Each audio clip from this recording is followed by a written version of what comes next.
Good vach and welcome to BJC Mitzvah Day number 144, part 4, using the Sefer HaChinuch.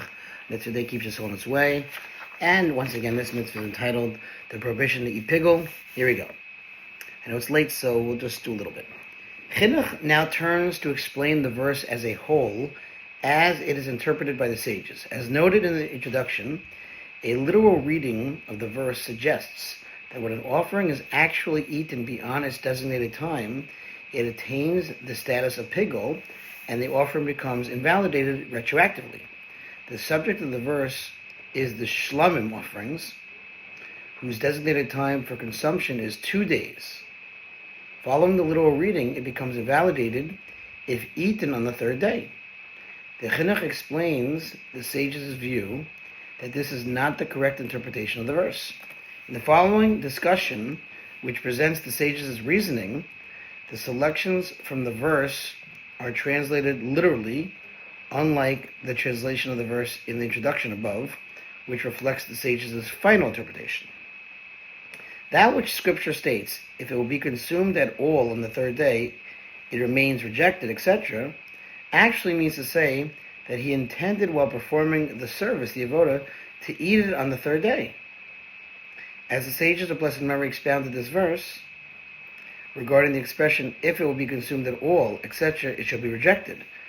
Cup your ear to hear the true meaning of the verse. Scripture is speaking about one who has the intent regarding his offering to eat of it on the third day, which is beyond the designated time for consumption of this offering. The verse thus teaches that the offering becomes disqualified immediately at the time that it is offered due to this intent. The Chinuch continues his explanation of the verse by explaining the Gezerah Shava, that connection of the verses referred to earlier that teaches the penalty of one who eats piggul. One who eats piggul is liable to the penalty of chorus, again spiritually cut off. For it is stated with regard to piggul, quote, and the soul who eats from it shall bear its iniquity.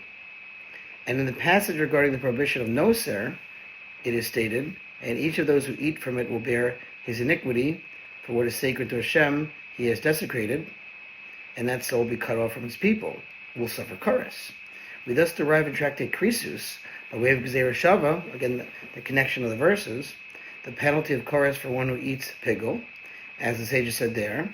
A Gezerah Shava should not be considered lightly in your eyes, for piggul is one of the fundamentals of Torah law, and nevertheless Scripture taught it only by means of Gezerah Shava, for we derive the penalty for eating piggul from the noser passage, through the commonality of the terms iniquity.